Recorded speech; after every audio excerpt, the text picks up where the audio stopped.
జాతీయ రహదారి భద్రతా మాసోత్సవం 2025లో భాగంగా రాజమండ్రిలో జిల్లా రవాణా శాఖ అధికారి ఆర్ సురేష్ ఆధ్వర్యంలో రొటీన్కి భిన్నంగా 2 వీలర్స్, ఆటోలు, కార్లతో అతిపెద్ద ర్యాలీ నిర్వహించారు. ఈ ర్యాలీలో ఆటోలలో పరిమితికి మించి ప్రయాణం చేయొద్దని, కారు ప్రయాణంలో సీట్ బెల్ట్ తప్పక ధరించాలని, హెల్మెట్ లేకుండా బైక్ నడపొద్దని పిలుపునిచ్చారు. గవర్నమెంట్ ఆర్ట్స్ కాలేజ్ దగ్గర joint collector Chinaramudu, additional SP Subbaraju జెండా ఊపి ర్యాలీ ప్రారంభించారు. ర్యాలీలో రహదారి భద్రతను సూచించే గుర్తులను ప్రదర్శించారు.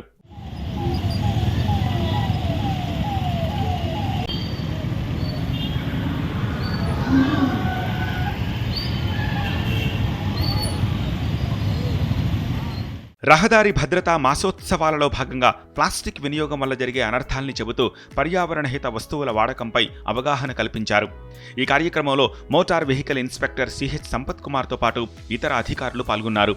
పోలీస్ శాఖ సహకారంతో సదరు ర్యాలీ రాజమండ్రి నగరంలోని అన్ని ప్రధాన రహదారుల మీదుగా సాగింది. ఈ వినూత్న ప్రయత్నానికి స్థానికుల నుంచి అభినందనలు వెల్లువెత్తాయి.